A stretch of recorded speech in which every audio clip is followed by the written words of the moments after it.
punya kamera saya pinjam itu ya, oh kayak gini sampai saya hunting sampai di Nusa Kambangan. Wah harus cepet, satu cepet, terus yang nggak kalah penting ini foto ini bisa dijual nggak, laku nggak, kan kayak gitu. Pengalaman yang paling besar yang mungkin saya selalu ingat itu ya, yang tidak semua orang bisa itu ya, saya motret pernikahan di depan Ka'bah kan seperti itu.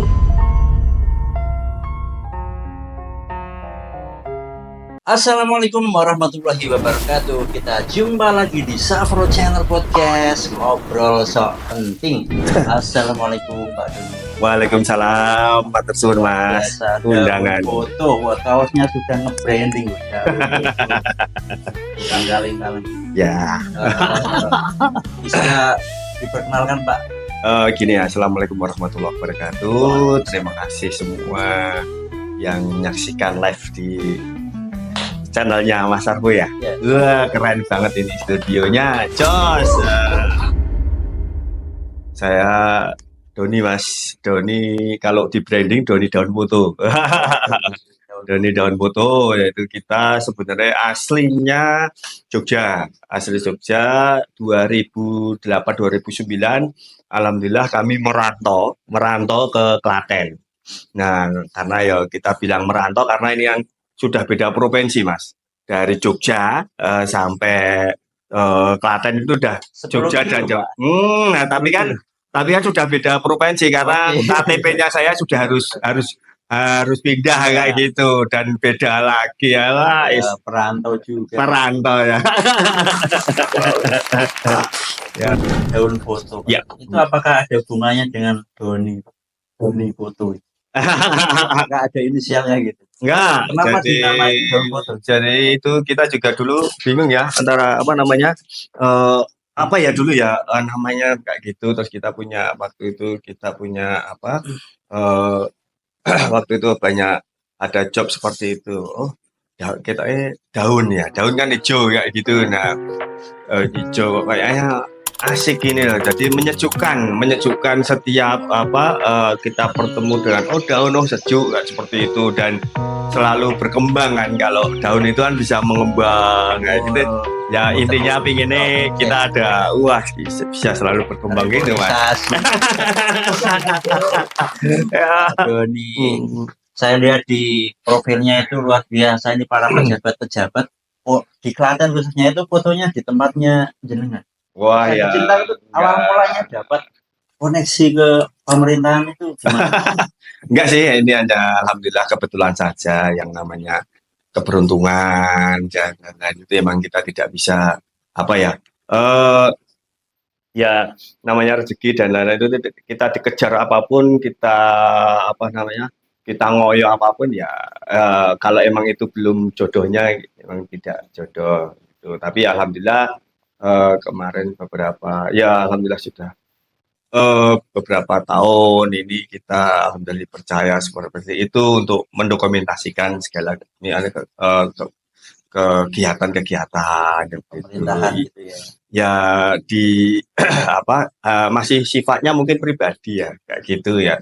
Kalau dulu mungkin masih kan kalau di tingkat kantor kayak gitu kan mesti sudah ada fotografer atau dari humasnya dan lain-lain seperti itu. Nah ini kalau sifatnya pribadi mungkin bisa, tapi alhamdulillah ya bisa masuk ke kita kayak gitu Mas. Oke. Memang ya tidak, saya pikir ini perjalanan hidup aja sih, perjalanan waktu, karena ya kita dari orang merantau yang tidak tahu apa-apa tentang Klaten ya gitu. Tapi aslinya memang Jogja Pak? Asli saya Jogja Mas, asli saya Jogja di Condong Catur, istri juga di Jalan Jambon kayak gitu, di Jalan Magelang kayak gitu. Itu Mas. Jadi emang kita pure di Klaten ini awalnya tidak tahu seluk-beluk Klaten bagaimana kayak gitu. Terus akhirnya alhamdulillah ya banyak yang kenal kayak gitu. Saat ini di daun foto itu konsepnya bagaimana Pak? Maksudnya dalam manajemen bisnisnya itu mungkin ada berapa karyawan atau berapa tim produksi atau sistemnya bagaimana sih? Ya alhamdulillah kita di daun foto kebetulan kantor bisa studio jadi satu dengan rumah kayak gitu. Rumah berada di atas, terus studio pure untuk kegiatan bisnis berada di bawah kayak gitu. Di situ ada editing, ada fotografer, seperti itu juga. Ada editing video, ada editing album seperti itu ada di situ. Nah ini untuk karyawan kita alhamdulillah ada sekitar 5 sampai 7 seperti itu. Itu berarti ada tim editor, fotografi. Ya kita sendiri-sendiri. Jadi sudah kita ya kalau dulu kan kita kerjakan semua mas. Ya. Kita kerjakan sendiri. Jadi dari habis motret, terus nanti pemilihan dan lain-lain, terus nanti lembur, bikin ini ya kayak gitu. Ini sudah beberapa tahun ini kita coba fokus ini fokus yang ini satu fokus ini, yang satu fokus untuk editing, yang fokus untuk video kayak seperti itu. Ya. Itu Pak Doni kan sudah sekitar berapa tahun berarti ya? Saya di sini 2009, tetapi kalau untuk kita belajar motretnya, belajar motret ya, kita belajar motret itu dari baru tahun 2000 lah. Dari 2000. Tahun 2000 kita udah mulai motret. Ya, 2000 itu kita udah mulai motret. Saya belajar motret. Waktu itu masih kuliah di UGM ya. Kebetulan alhamdulillah bisanya kuliah hanya di UGM kan. Itu bisa diterimanya hanya di UGM. Apanya? Bagus. Ya katakanlah ya biasa aja lah. Alhamdulillah kita ada jalur prestasi seperti itu. Jadi tanpa tes bisa langsung masuk UGM kayak gitu. Jurusan tidak ada juga Pak? Visipol UGM. Apa itu? Visipol Sosiatri. Jadi emang tidak ada kaitannya dengan multimedia. Jadi Fakultas Ilmu Sosial dan Politik. Makanya saya misalnya bertemu dengan orang-orang politik itu saya juga seneng kayak gitu. Benang merahnya di sini. Ya, jadi ya, hal biasa ketemu dengan orang-orang politik seperti apa kayak gitu ya. Saya sih nyaman-nyaman saja. Oh seperti ini seperti ini. Kan dari dulu Pak Visipol kok akhirnya tahu ternyata dari fotografi ini bisa menghasilkan cuan. Ya. Itu awalnya masuk ke bisnis dari hobi kan dulu pastinya. Ya. Dari hobi ke bisnis itu bagaimana Pak? Enggak sini. Jadi awal itu saya senang foto itu karena saya selalu melihat ini ya Mas, waktu kuliah itu kok kakak tingkat saya itu waktu saya ospek itu saya di ospek kan banyak yang ada tim dokumentasi seperti itu kan bawa kamera itu kan. Wah keren-keren ini. Nah ini wah ini kok yang bawa kamera itu wah ngomongnya ganteng-ganteng mesti kalau nyedai cewek gampang ini. Nah ini ya. Terus saya sekitar tahun 2000 itu alhamdulillah kok bisa menemu kamera ada saudara yang kerja di kerja kuliah di Akakom atau mana itu Akindo dia juga motret kayak gitu belajar motret. Nah saya itu coba ikut belajar juga di situ. Jadi saya ada teman yang punya kamera saya pinjam itu ya kayak gini sampai saya hunting sampai di Nusa Kambangan segala kayak gitu.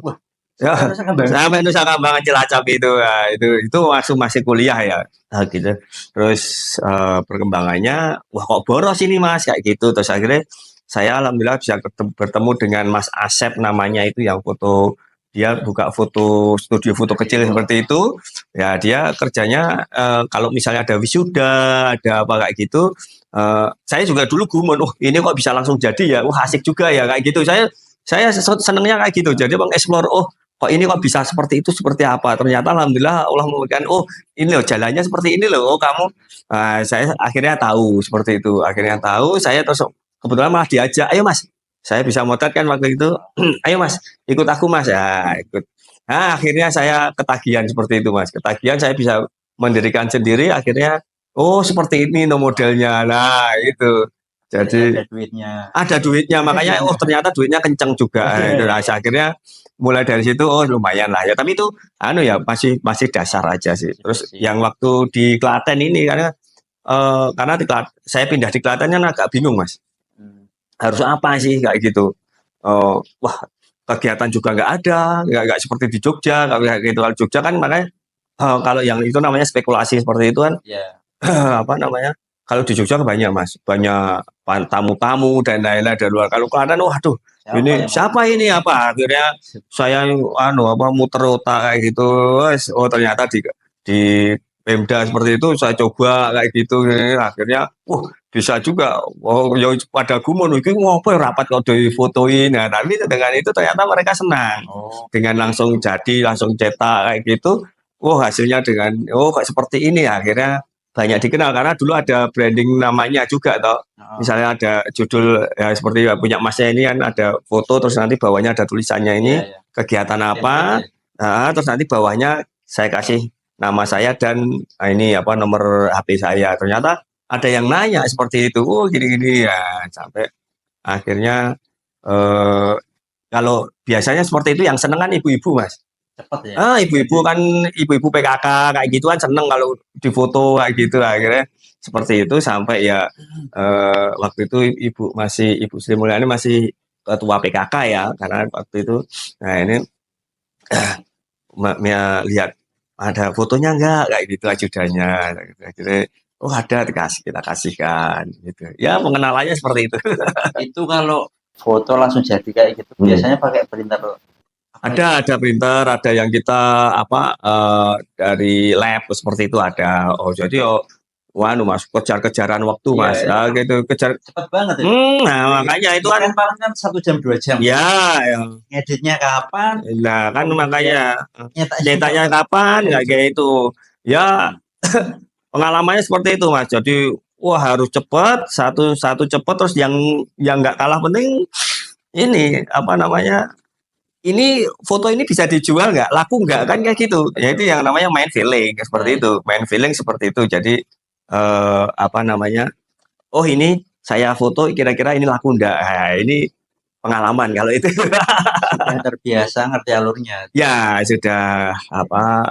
Saya pikir dari pengalaman-pengalaman itu ya banyak sih yang mungkin nggak suka sama saya banyak dengan seperti itu. Kok bisa seperti ini? Ya gitu ya. Komentar lah pastinya ya. Ya kayak gitu, tapi kan makanya kita hadapi dengan tenang aja. Tenang Ya dan ya wes semangat. iki emang ini rezeki saya seperti itu. Banyak tetangga yang waktu saya awal-awal di apa di Klaten yang ketika tinggal di perumahan itu juga mungkin iki mau apa gaweane karena kan iya, saya tuh dulu karena jam 7 pada apa? Pada masuk kerja itu Mas, itu saya masih baca koran, ngopi misalnya kayak gitu di depan rumah. "Yuk, berangkat sih, yuk." Ngono lho. Asik. Udah ngerti kowe iki opo. Padahal saya paling berangkat setengah 8-an agak siang karena lihat jadwalnya gini-gini paling mereka datangnya jam segini-segini kayak gitu. Nah, saya paling kalau cuan yang di sini ya yang di itu paling katakanlah saya jam 8 udah kira terus paling jam 1 itu saya udah pulang udah bawa duit. Itu biasanya nyampe berapa? Wah, banyak.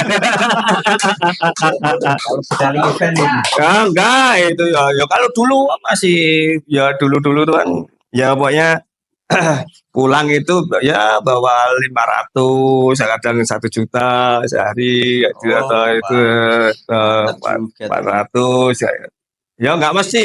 Yang keblok juga pernah. Itu rugi. Yang namanya bisnis ya pernah rugi loh Mas. Tapi kan kalau rugi cetakan kan paling Iya, tapi kan ruginya lumayan juga.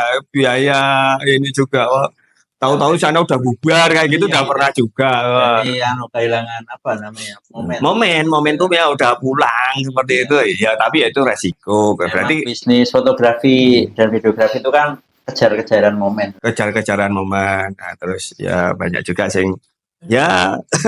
Tapi kalau sebenarnya di sini intinya kita waktu itu masih di ini ya apa namanya di wedding juga lah kan. Di wedding kita juga banyak seperti itu tapi ya apa tidak tidak semua apa namanya jadi saya walaupun di wedding juga dimain di situ juga, wah semua tak tak lakoni Mas. Nanti jadi duit. Nah gitu. Oke. Bismillah. Tangan dulu. Momen apa yang mungkin paling sulit atau mungkin menyedihkan dari perjalanan bisnis itu, Pak? Ada nggak, Pak? Wah ya pengalaman banyak Mas. Pengalaman tuh banyak. Jenengan bisa mungkin scroll di IG saya kayak gitu, scroll di IG itu kan upload seperti itu. Mungkin yang paling sedih sekali waktu misalnya corona terus akhirnya nggak bisa karyawan atau bagaimana dari sisi bisnis. Pengalaman bisnis. itu banyak juga di waktu corona itu alhamdulillah pandemi itu ya banyak yang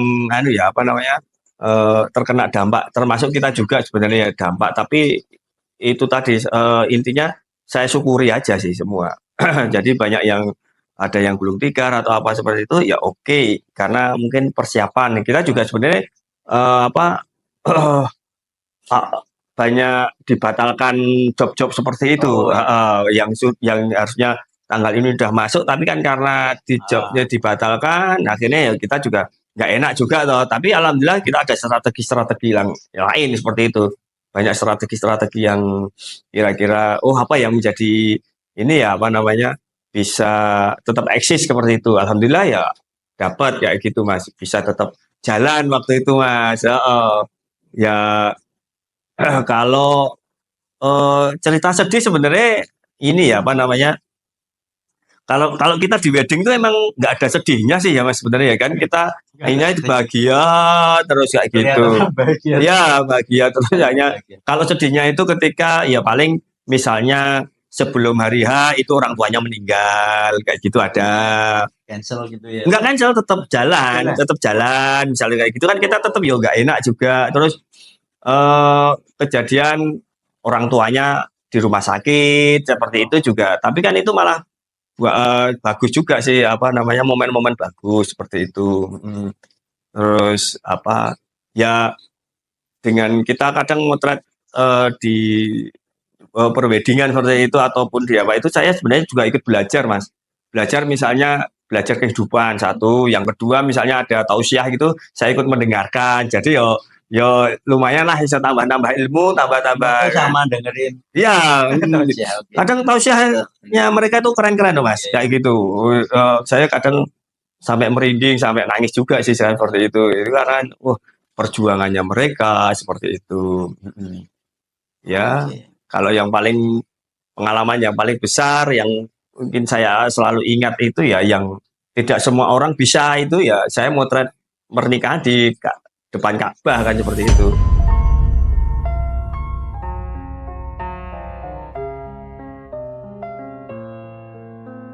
Jadi ada ijab seperti itu, pernikahan ijab di Mekah berarti. Di Mekah ya, kalau Ka'bah itu kan di Mekah itu. Itu karena tidak semua orang potret itu bisa di sana pada waktu itu 2017. 2017 saya alhamdulillah umroh bareng Pak Anton juga seperti itu. Terus kebetulan ada yang mau nikah juga, wah saya seneng karena saya juga ada di situ, saya bawa kamera juga gitu. Saya di job di sana untuk memotret itu. Ya kita setting Mas di situ, kita setting di pelataran seperti itu kan, harusnya nggak boleh kan seperti itu, tapi ya itu pengalaman itu dari deg-degan yang membuat kita itu deg-degan, tapi bisa kayak gitu. Nah ini yang dapat nilai lebih kalau saya seperti itu. Kembali seperti itu Mas.